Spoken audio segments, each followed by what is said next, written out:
Hey, I'd like to welcome you to another episode of Mission Matters. My name is Adam Torres, and if you'd like to apply to be a guest on the show, just head on over to missionmatters.com and click on Be Our Guest to Apply. All right, so today's guest is Josephine Musco, and she is the founder and CEO over at Olyxir. Josephine, welcome to the show. Thanks, Adam. Thanks for having me today. What a pleasure.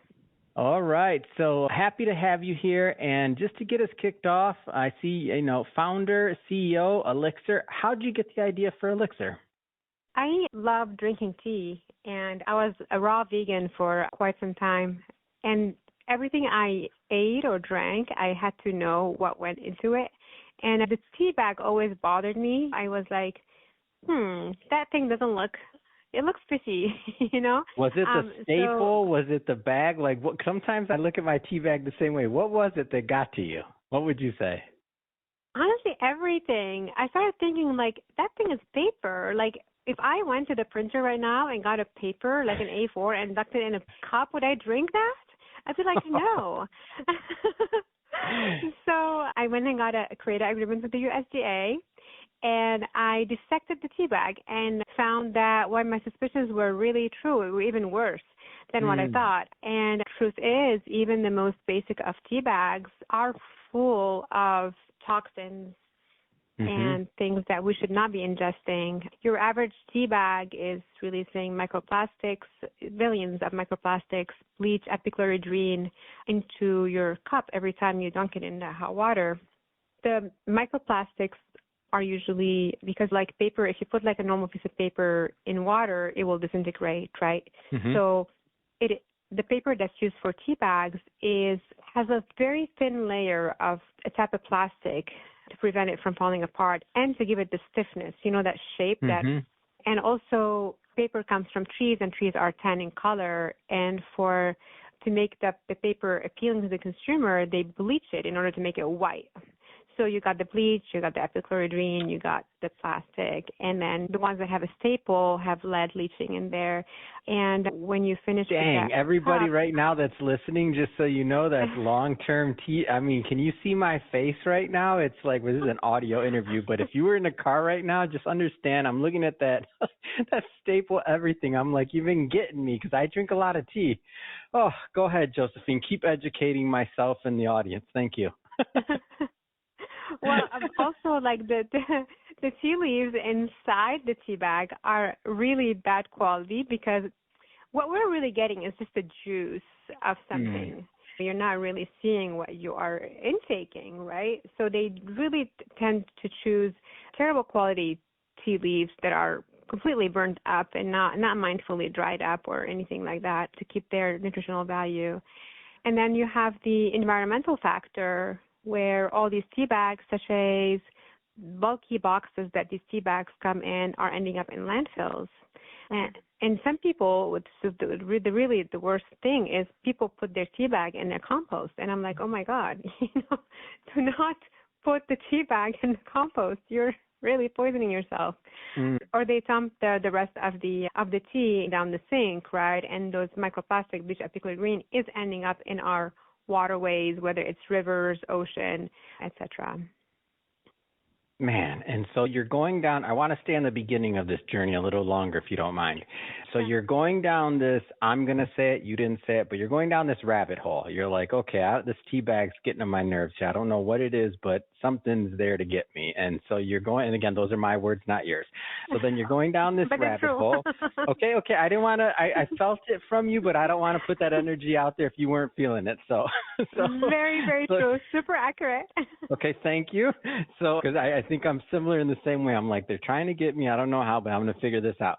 So then you go down this journey of discovery, and I'm guessing by the time you're, whatever point this is, you get to the end of it, and you're just like probably cleaning tea out of your house. Like, I don't want to drink this anymore. Or I have to find an alternative or something else like this.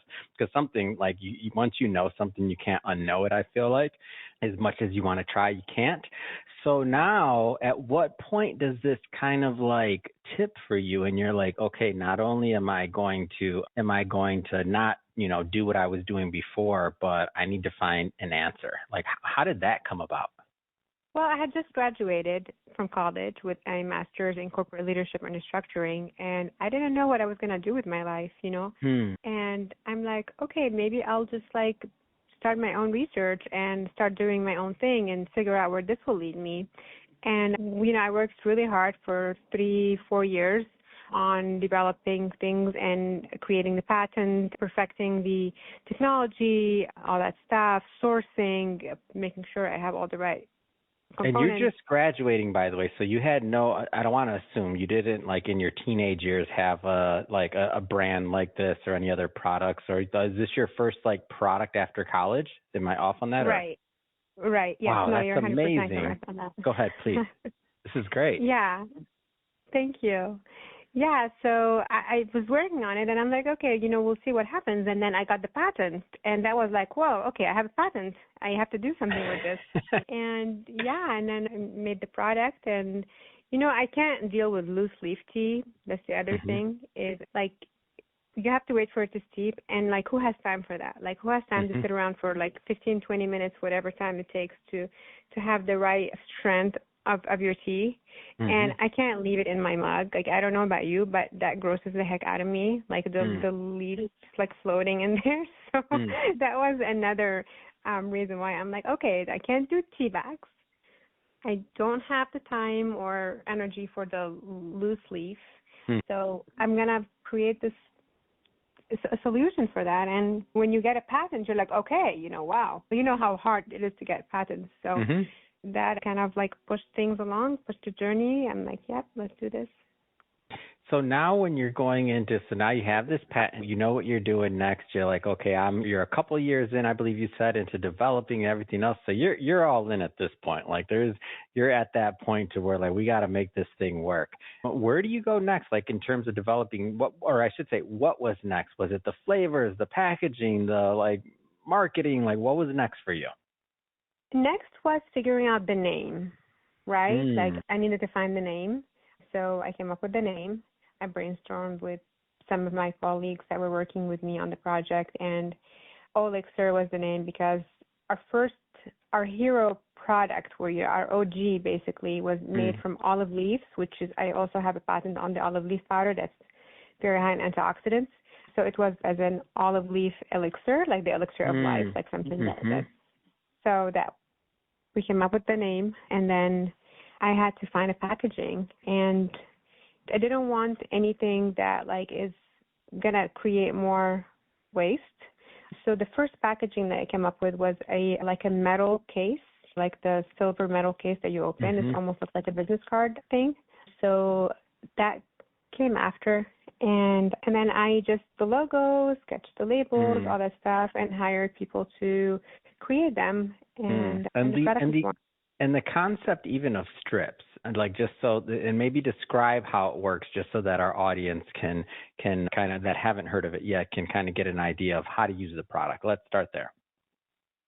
Yeah, so basically what I did is I went ahead and I sourced the best quality teas, and we grind them up in super fine powder, and we add natural extracts like rose extract or peach or whatever to make it taste good, so people don't need to add anything to it or add any sweeteners. And I make them into like a mix. Obviously, everything is like, with the rose would be its own flavor.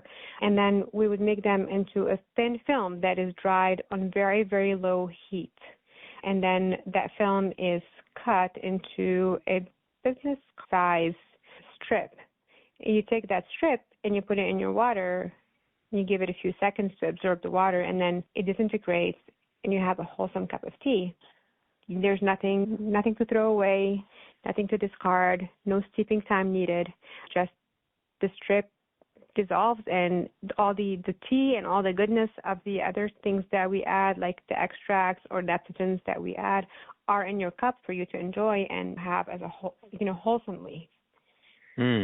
What a great idea. I love it. This is so fun. And we'll get into the flavors in a moment or two. So I don't want to go there quite yet, but I do want to go into like distribution. Like, how are you getting this out to market? Is this to order online primarily? Is it in stores? Like, give us a flavor for how you're getting this to the masses. Yeah, so we are primarily available online on Olyxir.com. That's Olyxir.com. Amazon, Poosh.com, and we are at all the Erewhon stores. We are currently starting to go more into like Pilates studios, lymphatic massage spas, and so on. Yeah, it's a great idea. I can see it, and I can see just the idea. I want to go into some of these flavors as well. So I see some of the usual suspects you'd expect, like a chamomile, of course, and then I'd see some of the other ones like a matcha latte. What goes into the flavors and the, because I do also see some here that are a little bit different too, like, or at least for me, like in terms of what I've shopped for in the past. So like a butterfly pea strawberry lemonade, like that I don't see that flavor every day. Like what goes into this? Yeah, so that one my daughter developed. She actually made the drawing for the pouch as well. That was my next question. You took it out of my mouth. That's amazing. Go ahead. Yeah, she drew the art for the pouch, and I had my graphic designer just like basically take the art and put it on the pouch as she drew it. And she wanted to keep the pouch kind of more like blank on the sides so the kids can color with their crayons and make their own art piece out of the pouch. So, by the way, the pouches are all compostable, so you can just put them in the compost once you're done with them. So let's go back to the flavor. Yes, so that was developed by my daughter and for my daughter. Butterfly pea is this like magical gift from Mother Nature to us. It not only is it a nervous system regulation and great for skin, hair, and nails, but it also has this beautiful blue color. And once you add some lemon to it, it turns to purple. And if you add more lemon, it turns into pink. So it's a great like magical potion for children, and it's also a great thing for us to create, mocktails or cocktails as adults because it's fun. And we made in-house some edible glitter that's made just from starch, but it just adds like a little magic to it. And then the strawberry and the lemon are natural extracts that we source from reputable flavor houses in the U.S. And we also add monk fruit to make it palatable and enjoyable for children without, spiking their blood sugar and making them go into the sugar, craze that they usually go to when they drink like your, juice box or all these other things that are available. Not they, me too. No. Oh, this is great. And I see and what is this one? I don't even know what that first word is. Mushrooms, pineapple, coconut tea strip, cordyceps. Am I saying that right? Cordyceps. Yes, cordyceps. Okay.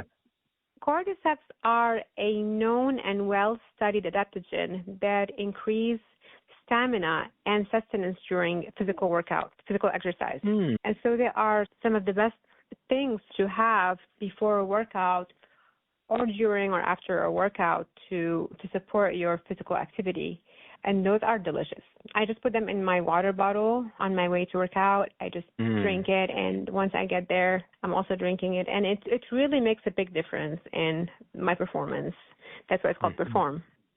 Yeah, and by the way, I like that for anybody that's listening to this. When you go to the website, what I like is that it, like right below the word tea strips or the words, it gives you kind of what it's for. So like sleep, glow, energize, detox with the olive leaf ginger peace or peach, or fasting tea with the olive leaf. So I like the package design. I like the way it like kind of lets, even you don't have to be an expert in tea to know that, okay, this is high quality, number one. And yeah, obviously we talked about the leaching of plastics and just the other things that are going into, and let's not talk about that staple that's been getting me.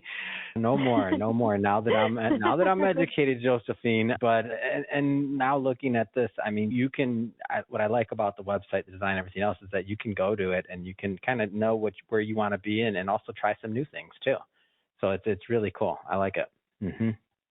Yes, I intentionally designed the website with the first-time consumer in mind, right? The tea strip is a very novel product. It's a very novel concept to consumers. We've been on the market for 7 years, almost 8 years now, and we've been doing a lot of educating, a lot of ads, and a lot of that. So I think more and more people are getting familiar with it, but still, when someone goes on the website, I want them to be able to have like kind of a very pleasant and zen and simple experience where they're not confused. They go, they see what's going on, they get what they need, what they want to target, what they feel is calling them the most, and they they try it, and if they like it, they can go and try something else.